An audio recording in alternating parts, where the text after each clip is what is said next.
Hey there, guys.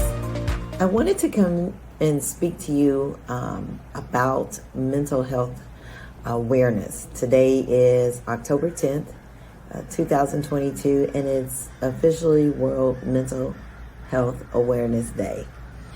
I have suffered through depression throughout my life. I am 50 years old, thank God. But wanted to share my personal mental illness that is very real.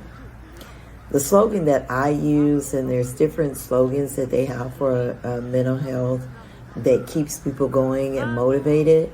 Mine is really different. It actually says, and when I saw it, I was just like, yeah, that's me. It's okay to not be okay. That's it. It's okay. And that's what I wanted to reach, and that's why I share my story on my mental illness and depression that I suffered through and that I continue to get help with. It started, and it probably started before that, but it started during the pregnancy of my last set of children. And it carried on to postpartum depression, and it didn't end. It lasted longer than it should, and typically when you have a mental health problem, it stops. But when you have mental illness, it's something that doesn't stop, and it's a consistent thing that needs to be taken care of and addressed at all times as a real disease. Postpartum depression is when you have an overwhelming sense of sadness, even though you just gave birth to a child. And how it affected me as I was working full-time as a hotel manager, very stressful at a young age. I'd recently got married, and instead of just me and my husband and our one daughter, it turned out to all of a sudden me, my husband, first of all, being married, and then having a baby, and then a year later having a set of twins. It threw me for a loop. I've been working since I was 14 years old, and to be at a spot where I couldn't work because I couldn't afford for my children to be in childcare kind of threw things off balance.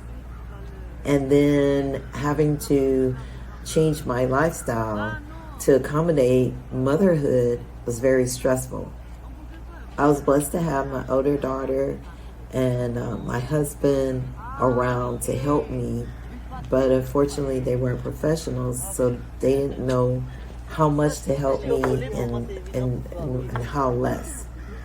And unfortunately it spiraled to deeper depression. There would be days where I would stay in the room all day for a couple of days because the room that we lived in had its own restroom. I would overeat or not eat at all.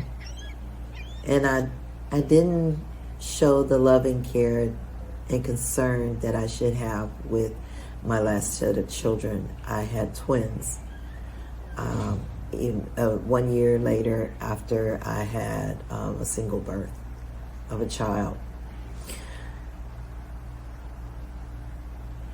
Depression is real. And I am so grateful for Mental Health Day, because now it's not everybody that's crazy. Sometimes you feel you have it together and you don't. I wanted to talk about a few things that if you know someone who is pregnant or maybe suffering with postpartum depression, a couple of things to look at: anger, moods and swings, feelings of guilt, excessive crying, overwhelming sense of sadness, thoughts of hurting yourself, the mother or the baby, difficulty bonding with their baby, problems with memory, difficulty concentrating, and feeling distance from loved ones, or just distancing yourself. Those are some key things that you look for with someone that could be suffering with postpartum depression, or it can be deeper than that.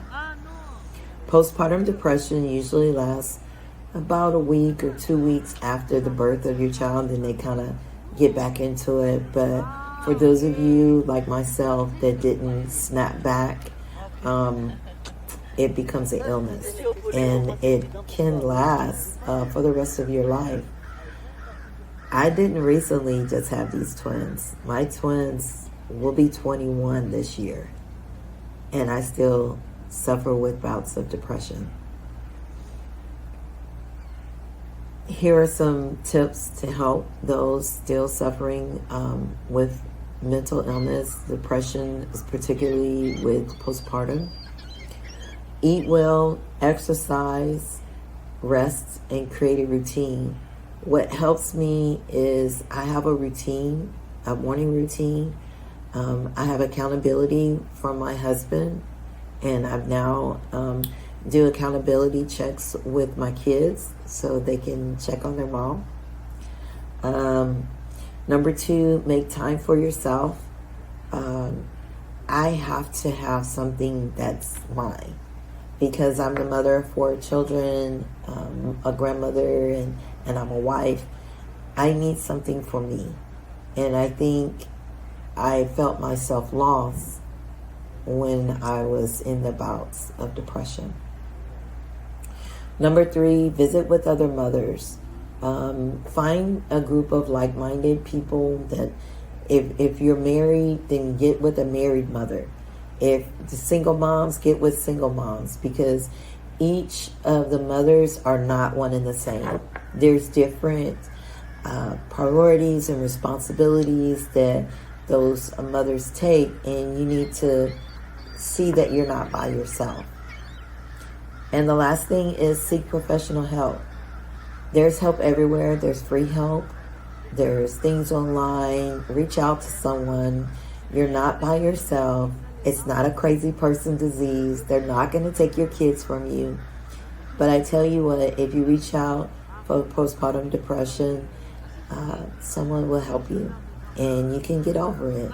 And it won't have to last 21 years. But you are an amazing person by bringing forth a child into this world, and God has blessed you with that privilege.